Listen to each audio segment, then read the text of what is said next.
All right, so welcome everyone, and thanks for joining us for Texoma Gives Webinar 1, Getting Started. Today we are going to talk about, well, first I'd like to introduce Leslie. Hopefully most of you know Leslie from the Wichita Falls Area Community Foundation. And then I am Grace with Mightycause. Happy to be here for year 2 with all of you. I saw some familiar organizations in the chat from last year, so welcome back. If you are new, we're going to cover everything you need to know to get started for Texoma Gives. We are going to cover some details about the event just to refresh everyone's minds on the basics of the event. We'll talk about registration and the to-do list after that. And then we will also do a quick platform demo so that I can show you how to set up your organization profiles and some of the features on the site to get started getting ready for the event. Along the way, please feel free to put questions in the chat or in that Q&A box. We will do a full Q&A at the end, make sure we've covered all questions. But if I see something as we're going that we can answer, I'm going to answer it live while we're on that page. So feel free to ask questions as we're going. And then if we don't get to it in the webinar, we will get to it at the end. So a little bit about Texoma Gives 2025. The event is going to be on September 4th this year from 7 a.m. to 7 p.m. That is the official Texoma Gives. However, early giving will open on August 21st, so you can give donations ahead of time or solicit donations from donors ahead of time. The event, again, is put on by the Wichita Falls Area Community Foundation. We maintained the minimum donation of $10, so all donors will need to give $10 or more. The donors will also, just want to make a note, they also still have the option to cover the fees. So I know we had a great fee coverage rate last year. Hopefully we see that again, ensuring as many of the dollars as possible can go to all of you. If you have questions about fees, feel free to check out the FAQ on the Texoma Gives website. There's some more information there about that. Wichita Falls, through Texoma Gives, has raised more than $12 million in community support over the past 8 years. So this is a huge impact event for your community. And so we want to make sure that you register. If you are an organization who participated in the past or you are a new organization, regardless, you will need to register for the event specifically this year. And registration is open right now and will close on July 31st. So make sure you get registered if you would like to participate.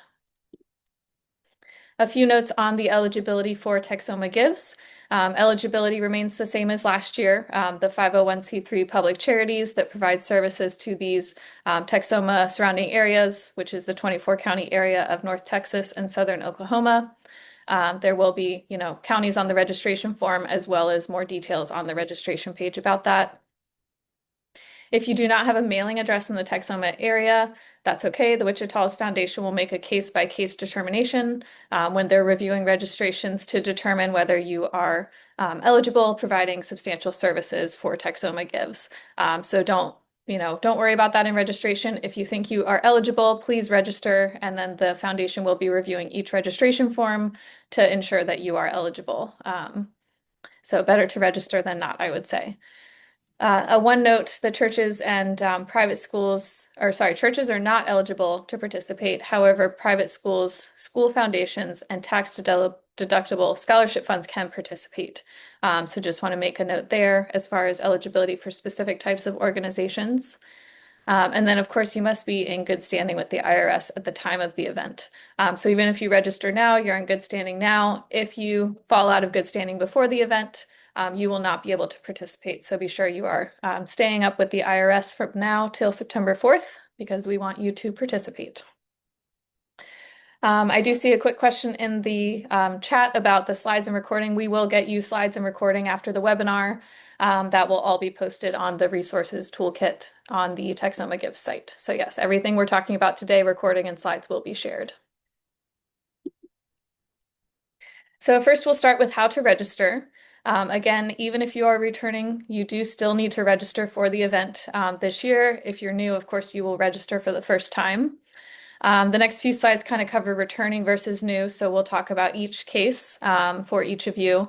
If you are a returning user, you can just click the link in your email or visit texomagives.org and click Register Today on the homepage. If you need to reset your password to get logged in, you'll just click Login in the top right-hand corner. Regardless, you will need to log in to register. So either create an account if you're new or you will click login and log into your account from the past.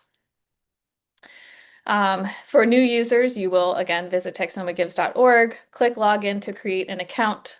We will need your admin information to be associated with your registration form. So whether you're returning and coming back to your account or you're creating an account, the first step will be to log in summary.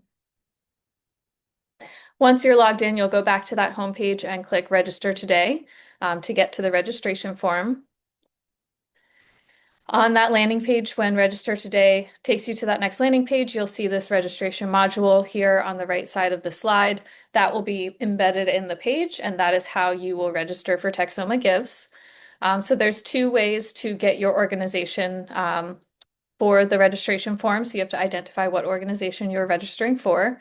If you are a returning admin, you'll have these radio buttons here, as you'll see, to quick click and go with your organization, just register again. If you have multiple organizations you need to register, you will need to register each individually. So just thinking if you do manage multiple organizations, each one needs its own registration form.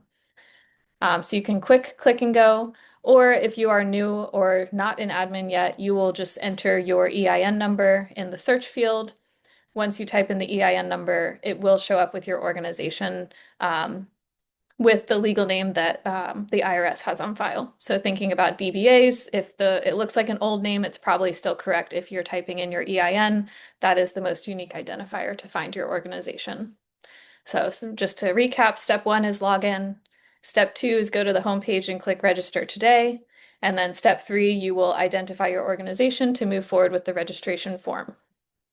If you get to step 3 and you cannot find your organization, whether it's radio button or the EIN search, you will just click this Create It Now link on that registration module, and that will open up a form to submit your organization info to our support team.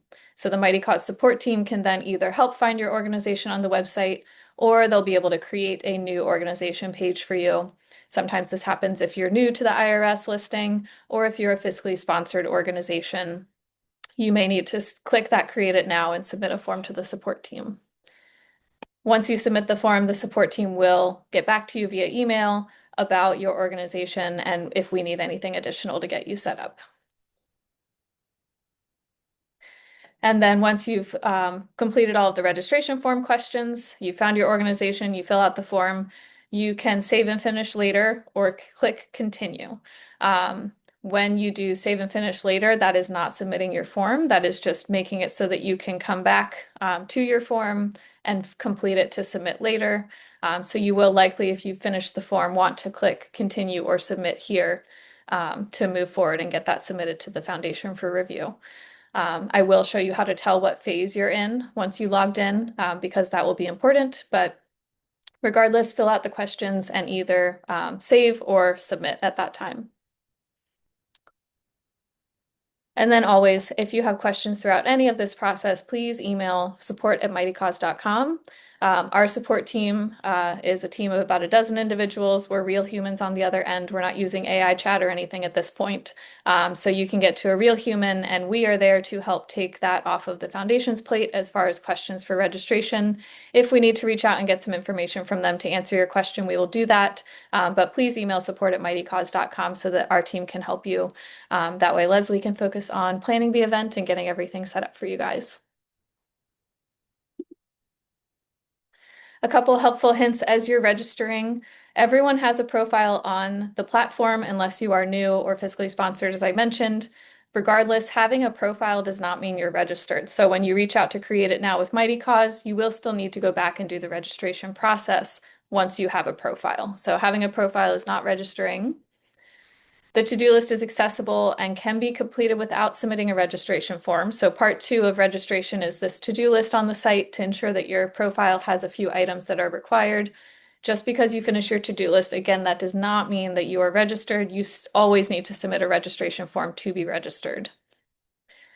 And then your organization will show in search once it has been approved. So that's a great way to check in on your status. If you're curious, you know you've submitted the form, you can always just go and search on the Texoma Gives website. If your organization is showing, you are approved.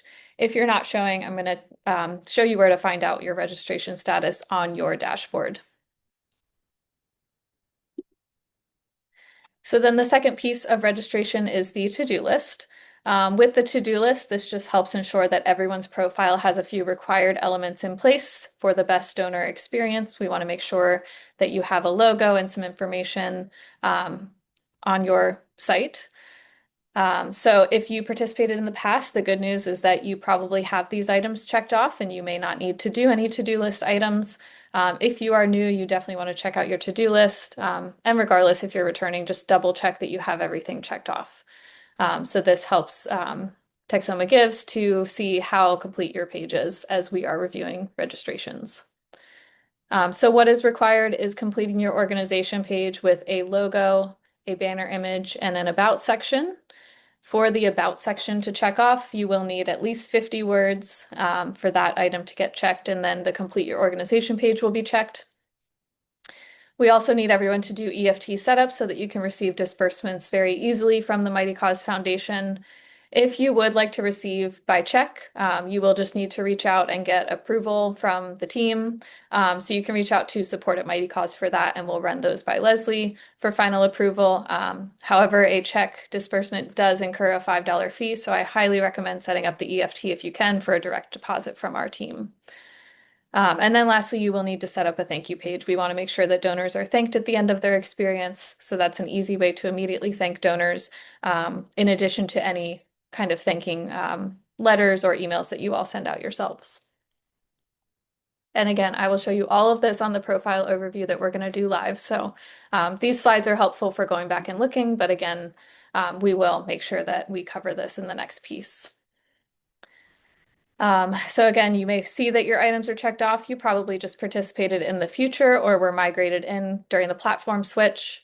Reminder that about section needs 50 words or more, and we highly recommend the EFT setup as part of the required items. Also, we do have a recommended section. So those are just some additional items you can add to your profile to make it even better for donor experience. So we've recommended a contact email, adding your website and your social media links on your profile. If you don't do this, again, it's completely optional. You will still be approved to participate. However, those are highly recommended, especially if you have everything filled in from last year. Take a few minutes to add some more information for this year. All right, so we're going to jump into a platform demo. I'm not seeing any other questions in the chat so far. Again, as we're going, please feel free to add questions to the chat. We will answer them as we go and then get to all at the end. But we will get into the platform demo next.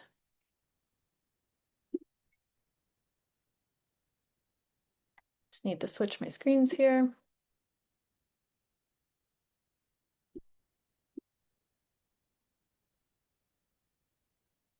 Okay. So I just want to remind everyone about the homepage content. Everything you need to do for Texoma Gives is on texomagives.org. This is where you will always go to get oriented on the site, to see updates and important links. Again, I'm logged in, so you see Grace up here in the corner. If it says login, you'll just click that to log in. Once you're logged in, you also will have your name and little profile icon. That is where you'll click to get everywhere you need to go on the site. The Register Today button is right here in the first section of the website. So again, when you go to register, you'll just go to the home page. Once you're logged in, click Register Now, and you will see all of the registration information, including those counties we mentioned, the registration form, and then this exciting announcement, there's no registration fee for 2025. So shout out to the foundation for that. This is a change from last year. So very exciting that this Texoma Gives is free to participate this year. So really there's no reason not to do it. So I highly recommend registering sooner than later. And then again with that to-do list. So kind of the main area you need to go now. And then if you go up to the header, you'll notice some drop downs with resources, downloads, some donor FAQs, about sections. So definitely check out those links as well. So I want to talk about a few things on your organization page.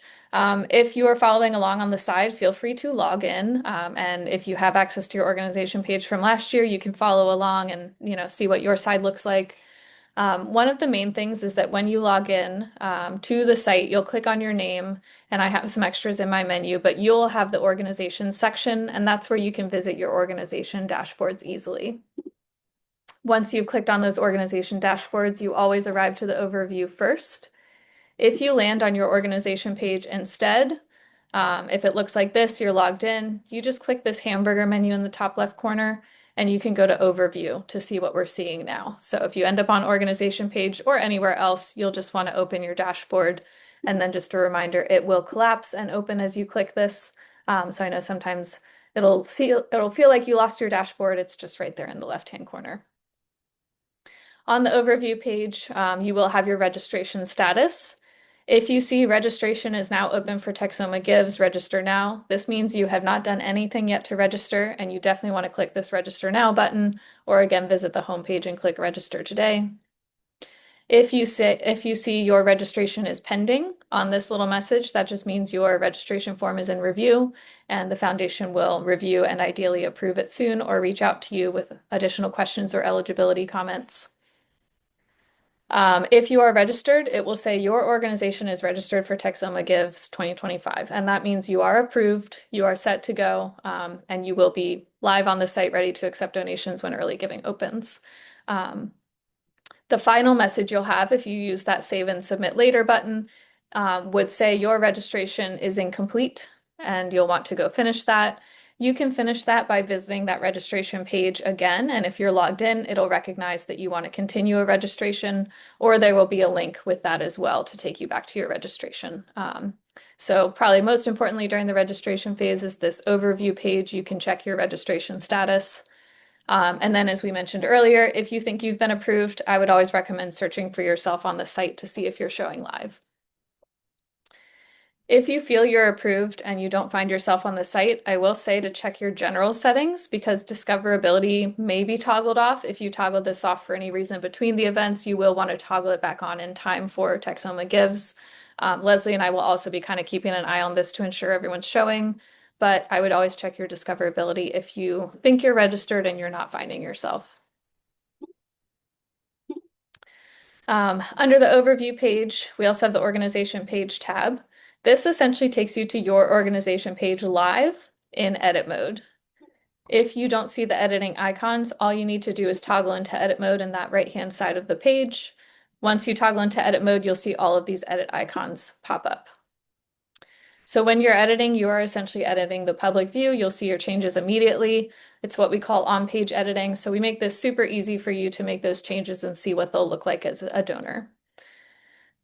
Thinking about that to-do list, again, you can always reach that up here in the top left. So we've got the to-do list with your items. You'll see the foundation participated last year, so they already have things checked off. You may have that same experience.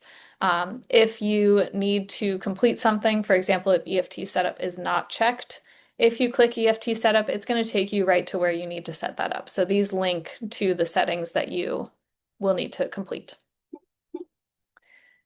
Once you're in edit mode, one of the required things is a banner image. So you'll just click this photo icon and you can do change banner image. You can crop your image if you have an existing one or replace it from any of these sources here. Local files is probably going to be where most of you go just from your computer. One recommendation I have is to always use just a photo in the banner image. I think sometimes it can be creative and fun to put text up there, but I will say it resizes a little bit on mobile sometimes. So thinking about that banner image, you don't want text on it in case in mobile view it gets cut off for some reason. So I highly recommend just having a true photo as your banner image rather than trying to get additional text there. You will also put your logo here in this main photo. So you'll do upload image. Again, you have all of the same sources that you have for the banner image. Local files would be your computer. And this is a one-to-one square logo. So thinking about kind of social media standards now requires a square logo. Maybe you have a file from your Facebook that you can put here. If you need to resize your logo, you can always go onto Canva and just put it on a plain background and then download a square file to go in here. But I will say this is one-to-one. So that will need to be done. And we definitely recommend putting your logo here. I've seen some other people put some great profile pictures here. However, this logo is what goes into the search page. So you definitely want that brand recognition when we're thinking about the nonprofit listing on the website. You might have a nice program photo or a very beautiful board member, but you definitely want to put your logo here. From there, you can also update your display name. So just thinking about if you have a DBA or an acronym you're known by in the community, you can actually update that here. It's not going to affect your legal name in our system. This is truly just a display name. We have reset your metrics from last year, so you don't really need to do anything with metrics. If for some reason you don't see your metrics, it may look like this when you log on. All you have to do is click plus fundraising stats to get those back. I recommend everyone open those up because people want to see how much you've raised on the day, and you will start at 0 again going into early giving. So we've already taken care of that for you. Additionally, you can have a goal below. So the goal is separate. Again, when you log in, it may look like this if you don't have it showing. So you'll just click plus goal and it will populate. And then from there, you can edit the goal amount. So you may need to add these sections in, or if you want to take them away, you can also hide those sections. However, I highly recommend having them showing for the giving event. The next section below that is the About section. So this is where you'll put some information about your organization. If you are short on time or not super tech savvy, you can just copy paste something here from your website. Just like this, have some text and click save. That's the easiest thing you can do. We do offer the WYSIWYG editor if you have interest in designing further, so you can add images or text formatting. There's some different size text you can get. You can align text different ways or make bulleted lists, bold, that kind of thing. So you can also, again, insert images or videos. So feel free to get super creative with this section. However, you do need 50 words for it to be checked off. So I have seen people make some beautiful photo layouts and put that in here and then click done, but their to-do list is not checked off. That's because our system is looking for 50 words in this section. So feel free to make a beautiful photo collage, just have a little bit of text above or below it. And then always when you're doing your About section, remember to click Save up here. That's in the top right-hand corner of the About section, and that will save your changes. Once you have saved over last year's changes or saved your changes over last year's information, that will remove last year's information or overwrite it. So just be sure if you want to keep anything from your About section from last year, I would recommend before you make any changes, just copy paste, highlight, copy paste into a Word doc so that you can keep that safe while you're editing.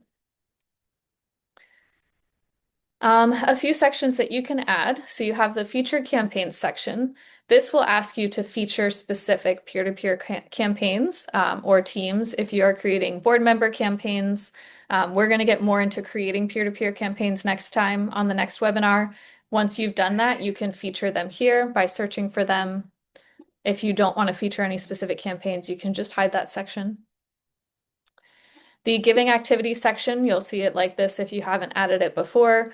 That's the easiest one. If you click and add, it will start to populate with donations on August 21st when early giving opens as you receive donations. This is a live donor wall, essentially. All you have to do is add it to your page and then you're done. It will automatically populate from there. So I would say one of those quick and easy ads to make your profile interesting and engaging for donors is just to add that giving activity feed. Below that, you can actually show all supporting campaigns. So if once you have peer-to-peer campaigns created, if you add that section, they will show up below this heading in little tiles. You don't have to do anything like that other section where you specifically select them. This one will just auto-populate in the order of most recently edited to least recently edited, I guess. So you can just populate that section and have your peer-to-peer campaigns showing. Or again, if you're not really using peer-to-peer fundraising as a strategy, you can just close that section. And then lastly, above your organization data, you have a media gallery. So you can add media here as far as photos. These are some really nice, it looks like volunteer photos and board members, events. You can add those here. This helps just unclutter that About section. So while you can add photos and videos to the About section, once you've had maybe 2 or 3 in there, it can start to become long, and on mobile, it becomes quite a scroll. So this media gallery is just a great solution for displaying photos without muddying up your about section. To add a media gallery, you'll just click Add Media here. You can have up to 12 items of media in the section, and then once they're in there, you can click and rearrange. You can also remove or replace in that specific area if you're updating from last year. So if you know, edit icons available.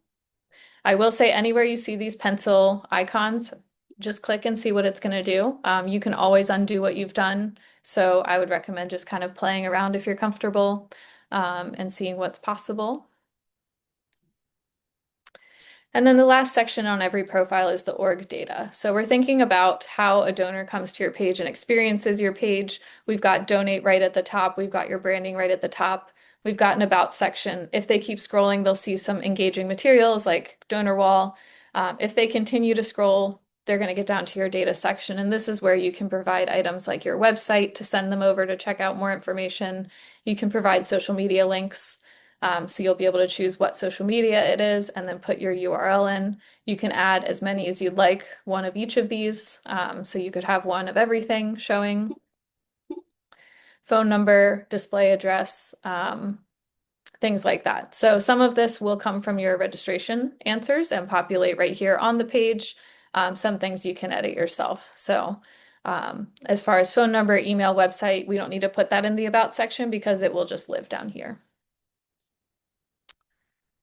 All right, let me check the chat for questions on organization profiles. I have not seen anything come through. So hopefully that just means this looks familiar to everyone or is making sense to anyone who's new. But again, please feel free to pop questions in the chat as we're going. I just have, you know, 2 more sections I'm going to show you and then we can get to any general questions. So I'm going to switch to our demo site now just to show you a few more settings. Jumping over to this sample page that we have created. One thing you can do for donor engagement is update your donation form amounts. So that's under your, again, if your dashboard is collapsed, you can always get it back. You'll go under checkout and then donation form. On this donation form, you'll have the copy direct donate link up here. This actually auto copies a link. You'll see that auto copied for me to my clipboard, and then I can paste a direct link to the donation form. Thinking about social media, that's super helpful because if someone's reading something on social media, they may not need to go to your profile first to donate. They may just want to go straight to the donate page. So you can copy that direct donate link for any media that you're putting out there or flyers. You can turn this into a QR code. There's a lot of free QR code resources out there to turn a link into a QR code. So I would recommend doing that with your donation form link versus your profile link, just to get donors, you know, directly to this donation form. You are able to update the donation amounts and their suggestions. So you can suggest a dollar amount and then also provide a description. I think a lot of us in fundraising know that donors are always asking, you know, what's my $20 going to do? And if I give 50, what is that going to do differently? So this is a great way to steward your donors ahead of time and give them information on where the donations may go or just the impact of their donation in the community. You can have up to 6 of these. And I've also seen some organizations use these as giving levels. So it may say, you know, $100 friend of the organization, $1,000 leadership donor, whatever those donor levels are for you as far as recognition. You can also use this to do that. So just thinking creatively there, it can be the impact in the community, or it can be your giving levels if you have those. And then the rest of the form, it's essentially a sample of your donation form. You can also accept dedications, so you can choose whether you would like donors to dedicate their donation or not. It's still optional for them to dedicate, but however, you can decide if you want to accept the dedications or not. If you add that section, it's going to show, you know, just this little preview, and then you can easily remove it as well if you would like. So our system handles the dedication information collection. All you need to do is add the section. And then in addition to the donate form, if you go back to checkout, you can also update your thank you page. I believe we mentioned that was in that to-do list here. So if you click on that, it would bring you back here. So that's another quick way to find it. Either way, with donation thank you pages, we have that WYSIWYG editor again, so you can get super creative with your thank you page, or you can just put some thank you text in there. It doesn't need to be too complicated if you don't want it to be. So you'll see this sample here, just some nice text. We use the header for that, so you can always use the large or small headings to change that thank you text and then have a little more information in regular size. Have a nice photo here. And then there is a custom button on each thank you page. So once you have created your thank you section, you'll do save. Make sure you save that information. And then you can also customize this button. So you may have it on the default button that's going to send donors right back to your organization page. If you toggle over to use custom button, you can update the text to something custom like, sign up for our newsletter, attend our event, learn more, and go to your actual website outside the Mightycause site. But I always say just think about what you want donors to do next. Once someone has given you a donation, how would you like them to engage? Maybe you have volunteer opportunities listed on your site. You can send them there. Maybe you have an event coming up. Maybe you want them to buy a ticket to the event. So you can really get creative here and just kind of get in front of donors right away with that information right after they've donated. So basically, this is part of that landing page once they've donated. We can actually preview that here. So if you click view this page, it'll open up that sample of what it looks like to have the Texoma Gives thank you and then your thank you here. So this is simply a landing page that all donors land on that confirms their donation went through, and then they can scroll through however many organizations they gave to, their thank yous will stack up. So you'll just be like a little thank you feed for the donor. So that thank you page, I will note, is required for the to-do list. The donation form is not required for the to-do list, but I do think it is very helpful for donors, and it's a great feature to take advantage of. So definitely check out both of those. I will say you can also put a small message in the receipt if you want. The donor receipts, typically, it's just an email with their tax receipt information. So you can put a message here. I think the best place to put a message really is the thank you page. But this is a great way to put another quick thank you into their receipt email if you want. So that's an option. And then just to touch real quick on the general settings, we already visited here to talk about discoverability. So always making sure your discoverability is on. But something else you can do is customize your URL. So as long as your URL is unique across our site, so possibly if you have a very common name or you're part of a chapter organization, you may need to put a zip code or a number or something at the end.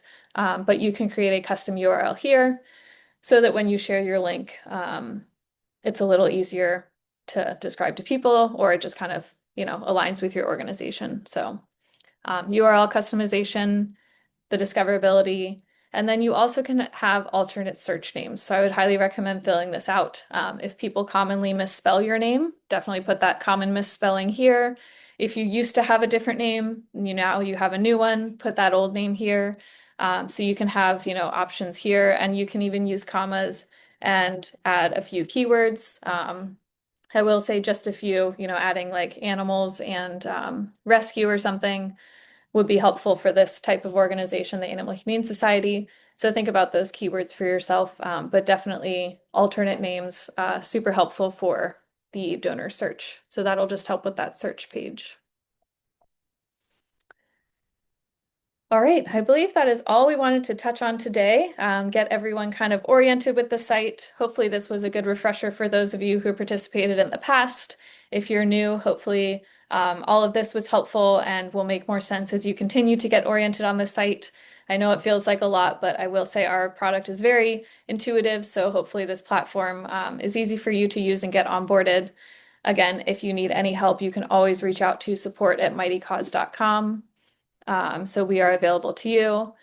And the next webinar will be on July 30th. So that's when we'll start covering some fundraising tools on the platform. We'll get into peer-to-peer fundraising and matching grants.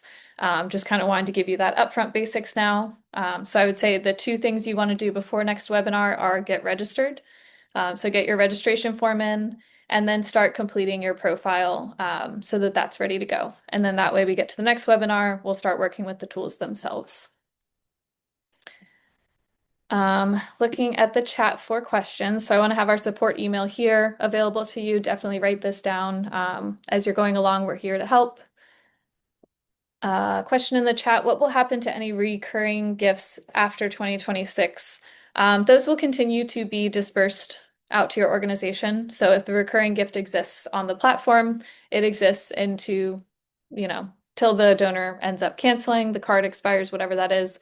But those recurring gifts will keep coming to you. So this is a great opportunity to promote recurring giving, I think, for this year.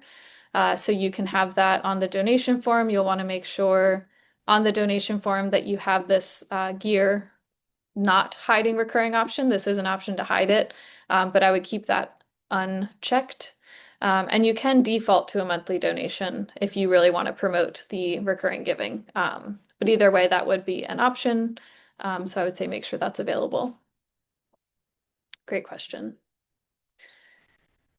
Another question in the question box. I was looking at the fundraiser area. Do we need to have a fundraiser to go with our donation page? No, you do not need to have fundraisers to go with your donation page. You can just simply share your organization page link. When you're on this page, even when you're logged in, you can just copy paste this URL here. That is your URL. So we try to make it super easy. Copy paste and share this. This is your donation page. You don't have to have fundraiser pages.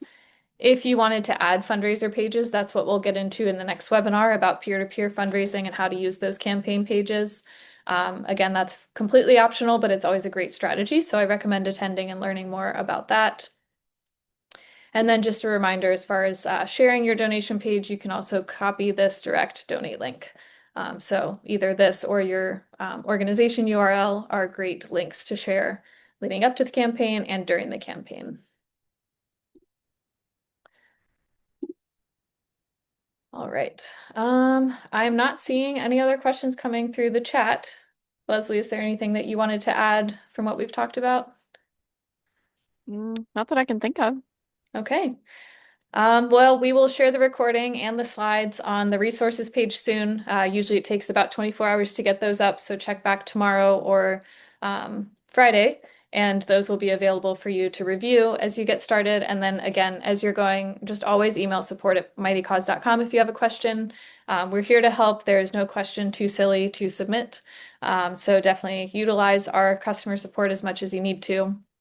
And we will all get everyone registered by July 31st. So very excited for Texoma Gives 2025. And thank you for joining us today. Thanks, Grace. All right.